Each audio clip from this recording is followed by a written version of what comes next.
तो good morning. आप सभी का स्वागत है ऑनलाइन टीचिंग में। मैं संदीप कुमार गुप्ता, आपका साइंस टीचर, और आज हम करने जा रहे हैं chapter number 1, nutrition in plants. सभी बच्चों को मैं बताना चाहूँगा कि इसमें स्टेप बाय स्टेप मैं आपको बताऊँगा और आपने ध्यान से सुनना है, और वीडियो की स्क्रीन पर आपको देखने को मिल सकता है चैप्टर, और वर्ड टू वर्ड मैं आपको बताऊंगा और आपको समझना है।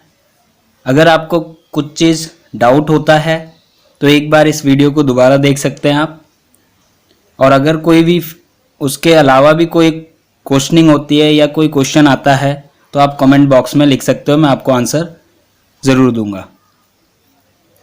तो चलते हैं, आज फर्स्ट चैप्टर स्टार्ट करते हैं, न्यूट्रिशन इन प्लांट्स। 10-15 मिनट की वीडियो होगी ये, और इंटरेस्टिंग वीडियो है। आप इसे बहुत डीपली और ध्यान से सुनेंगे, आपको सब कुछ समझ में आएगा। तो चलिए चलते हैं, स्टार्ट करते हैं। In class 6 you learn that food is essential for all living organisms. आप 6 क्लास में पढ़ चुके हो कि जो खाना है, फूड, वो बहुत ज़रूरी होता है जितने भी लिविंग ऑर्गेनिजम्स हैं उनके लिए। You also learn that carbohydrates, proteins, fats, vitamins and minerals R component of food. आप ये भी पढ़ चुके हो कि फूड में ये सारे चीज़ें पाई जाती है। क्या क्या? Carbohydrates, proteins, fats, vitamins and minerals, ये सारे आपके फूड में पाया जाता है। These component of food are called nutrients, और इन्हीं कॉम्पोनेंट्स को हम क्या बोलते हैं? न्यूट्रिएंट्स। ओके, ये बात यहाँ पर ध्यान रखेंगे, न्यूट्रिएंट्स किसको कहते हैं। जो भी कॉम्पोनेंट्स हमारे फूड में मिलते हैं, जैसे कि carbohydrates, proteins, fats, vitamins and minerals, these are called nutrients. All living organisms require food. जितने भी ऑर्गेनिजम्स हैं उनको फूड की ज़रूरत होती है। Plants can synthesize food for themself but animals including human can not. जो प्लांट्स होते हैं वो अपना खाना खुद से बना लेते हैं, बट ह्यूमन जो है वो अपना खाना नहीं बना पाते। They get it from plants और एनिमल दैट ईट प्लांट्स। अब ये क्या होता है, जो ह्यूमन है वो या तो प्लांट से लेते हैं खाना या तो एनिमल से। Okay, thus humans and animals are directly or indirectly dependent on plant. अब जो ह्यूमन है वो किसको खाता है? या तो एनिमल खाएगा या तो प्लांट खाएगा, और जो एनिमल है वो क्या खाते हैं? वो प्लांट खाते हैं। तो डायरेक्टली और इनडायरेक्टली ह्यूमन जो है वो प्लांट्स पे ही डिपेंड है। ओके, तो यहाँ पर लिखा हुआ है, thus human and animals are directly or indirectly dependent on plants. जो जितने भी ह्यूमंस हैं ये सारे ही डिपेंड करते हैं किस पर? प्लांट्स पर। क्यों? क्योंकि जो प्लांट्स है, प्लांट्स को खा के एनिमल्स जीवित रहते हैं, और जो ह्यूमन है वो एनिमल भी खा लेते हैं। जैसे आपको गोट हो गया। गोट क्या करता है? अब गोट, बकरी जो आप, बकरा जो खाते हो आप, वो बकरा प्लांट्स को खाता है, पत्तियां खाता है। तो बकरा कैसे जीवित है? प्लांट खा के, और उसको फिर हम खा लेते हैं।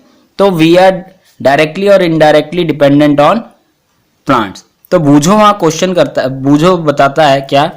बूझो wants to know how plants prepare their own food. ठीक है, वो पूछ रहा है कि प्लांट्स जो है अपना खाना खुद से कैसे बनाते हैं। ओके, तो यहां पर आते हैं 1.1 mode of nutrition in plants. अब उसका क्वेश्चन ये था कि प्लांट्स जो होते हैं वो अपना खाना कैसे बना लेते हैं जबकि हम नहीं बना पाते। ठीक है, ये अपने आप खाना बनाने का मतलब ये नहीं है कि आप किचन में गए और आपने अपने लिए मैगी बना ली। ये उस तरह का खाना नहीं है। अपने आप खाना बनाने का मतलब है कि सनलाइट की प्रेजेंस में वो खाना कैसे बनाते हैं। ऐसा उनके अंदर क्या है कि वो धूप की रोशनी को लेकर वो खाना बना लेते हैं। बल्कि हम भी अगर धूप में जाएं तो हमें तो नहीं, हमारी तो भूख नहीं मिट जाती ना। ओके, तो इसको हम बोलते हैं क्या कि प्लांट्स जो हैं वो अपना खाना खुद से बना सकते हैं, but human can not. Okay, तो mode of nutrition in plant क्या आता है? Plants are the only organisms that can prepare food for themselves by using water, carbon dioxide and minerals. The raw materials are present in their surroundings. The nutrients enable living organisms to build their bodies, to grow, to repair damaged parts of their bodies, and provide the energy to carry out life processes. Nutrition is the mode of taking food by an organism and its utilization by the body. The mode of nutrition in which organisms make food themselves from simple substances is called autotrophic. अब जो plants होते हैं वो अपना खाना खुद से बनाते हैं, किसकी प्रेजेंस में? सनलाइट की प्रेजेंस में. और रॉ मटेरियल्स कहाँ से लेते हैं? वो अपने सराउंडिंग से, जैसा कि मैंने अभी नीचे पढ़ा. ठीक है. The nutrition enable living organism to build their bodies, to grow, to repair damage. जो न्यूट्रिशन वो लेते हैं अपनी बॉडी को ग्रो करने के लिए लेते हैं, अपनी बॉडी को रिपेयर करने के लिए लेते हैं. कोई अगर डैमेज हो जाता है पार्ट तो उसको रिपेयर किया जाता है. ठीक है. अब जैसे आप भी जब खाना खाते हो तो क्या होता है, कहीं आपको खरोच लग जाती है तो ऑटोमेटिकली वो भर जाता है ना. तो वैसे प्लांट्स का भी होता है. ठीक है. आप भी हर एक दिन बढ़ रहे हैं, आपकी हाइट बढ़ रही है.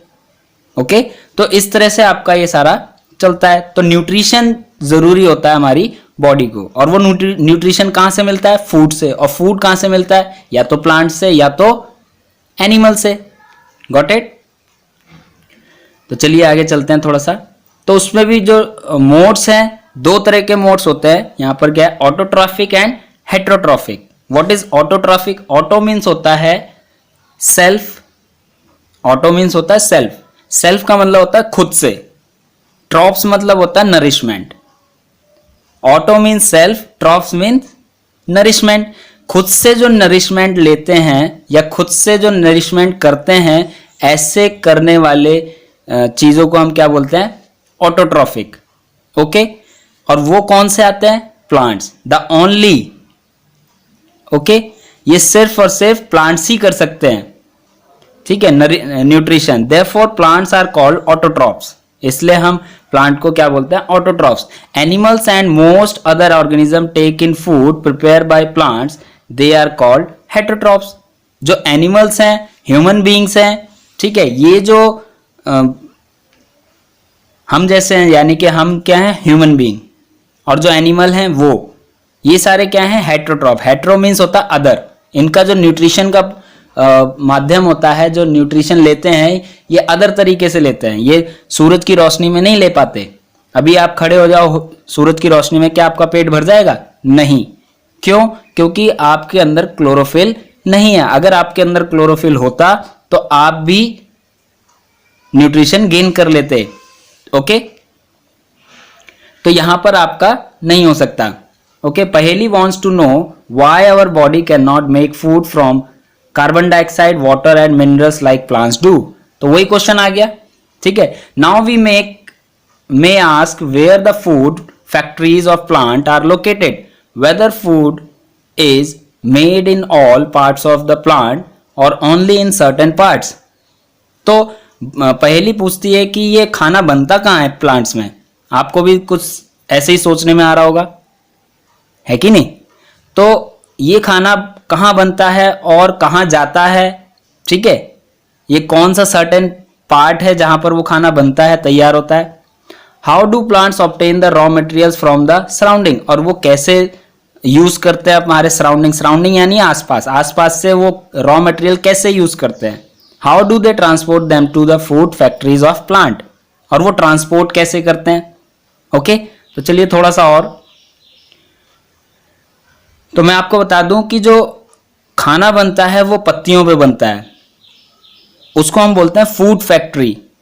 लीव्स जो होती है वो किचन होती है. ओके. जहां पर खाना, जैसे आपके घर में किचन होगा, एक अलग रूम होता है, वैसे प्लांट्स में भी जो किचन है जहां खाना बनाया जाता है या बनता है, वो क्या है? Leaves. Okay. Leaves are the food factories of plant, therefore all the raw materials must reach the leaf. जितने भी रॉ मटेरियल्स है वो कहां पहुंचते हैं? लीफ पे पहुंचते हैं. यानी कि जड़ों से पानी खींचा जाता है पेड़ जड़ों से पानी खींचते हैं और कहाँ पहुंचाते हैं, लीव्स पे। सराउंडिंग यानी हमारे आसपास में क्या है, कार्बन डाइऑक्साइड है, वो पत्तियां वहां से ले लेते हैं स्टोमेटा की थ्रू। ओके, अब उसमें चला गया कार्बन डाइऑक्साइड। हीट कहाँ है, हमारे एनवायरनमेंट में जो सन से निकली है वो हीट है। ओके, उसको बोलते हैं सनलाइट, यानी कि प्रेजेंस ऑफ सनलाइट। जब सनलाइट खिली, धूप खिली रहती है तभी वो ये काम करते हैं। Reach the leaf, water and minerals present in the soil. और मिनरल्स कहाँ से मिलते हैं, उनको सॉइल से मिलते हैं। ओके, छोटी क्लास में आप पढ़ चुके हो minerals. Soil are absorb by the roots and transported to the leaves. और वो ट्रांसपोर्ट कहाँ किए जाते हैं, लीव्स पर। Carbon dioxide from air is taken in. चलिए आगे नेक्स्ट चलते हैं हम। ओके, ये आ गया आपका इस तरह से leaves through the tiny pores present on the surface of leaves. जो लीव्स होते हैं उसमें छोटे छोटे छिद्र होते हैं, छेद होते हैं, ठीक है। उन छेद से वो यहाँ पर हमने क्या पढ़ा था, कार्बन डाइऑक्साइड जो है वो हमारे एनवायरनमेंट से ले लेते हैं लीव्स। ओके, छोटे छोटे छेद। तो such pores are called stomata. These pores are surrounded by guard cell. इसमें गार्ड सेल्स होते हैं और इन पोर्स को हम क्या बोलते हैं, स्टोमेटा। ओके, तो ये आप देख सकते हो, ये आपको ब्लू पोर्शन में मैं दिखा दे रहा हूं। ये क्या है, cells. Okay, these are cells. You have seen that buildings are made of bricks. Similarly, the bodies of living organisms are made of tiny units called cells. Cells can be seen only under a microscope. इनको बस microscope में देख सकते हैं। Some organisms are made of only one cell. कुछ organisms होते हैं single cell के होते हैं। The cell is enclosed by the tiny outer boundary called the cell membrane. इसमें cell membrane होता है। Most cell have a distinct centrally located spherical structure called the nucleus. इसमें हर किसी में न्यूक्लियस पाया जाएगा। आप इसमें लेबलिंग देख सकते हैं, इससे आपको पता लग जाएगा न्यूक्लियस कौन सा है, साइटोप्लाज्म कौन सा है, सेल मेम्ब्रेन कौन सा है। ओके, तो ये क्या हो गया यहाँ पर, the nucleus is surrounded by a jelly like substance called cytoplasm, या सीटोप्लाज्म भी पढ़ते हैं इसको, प्रोनाउंसिएशन सबकी अलग हो सकती है। तो सीटोप्लाज्म बोल सकते हो या साइटोप्लाज्म हो गया। ओके, तो यहां पर ये आपको समझ में आ गया। तो इसके आगे मैं बता दूं, यहां तक हो गया आपका। Now Boojho wants to know how water and minerals absorb by the root reach the leaves. अब जो वाटर और मिनरल्स जो एब्जॉर्ब किए हैं वो कैसे पहुंचते हैं वहां पर, लीव्स तक। तो water and minerals are transported to the leaves by the vessel which run like pipes through the root. जो रूट से प्लांट में क्या होता है, वेजल टाइप। आपने देखा स्ट्रॉ, जब आप गन्ने का जूस पीते हैं तो वहां पर स्ट्रॉ लगा के पीते हैं ना, तो उसी तरह से वेजल्स होती हैं प्लांट्स में, और वो वेजल्स रूट से लेके सारे प्लांट्स के अदर पार्ट्स तक पहुंचे रहते हैं। तो वैसे ही रूट से वो वेजल कहां पहुंचा है, स्टेम और लीव्स पे। The stem and branches and the leaves they form a continuous path और passage of for the nutrients to reach the leaf. तो लीफ तक पहुंचते हैं वो पैसेज, जो पूरा पाथ होता है, रास्ता होता है, और उसमें किस तरह ट्यूब की तरह बनी रहती है pipes. Okay, tube like structure हो गया। They are called vessels. इन ट्यूब लाइक स्ट्रक्चर्स को हम क्या बोलते हैं, वेजल्स।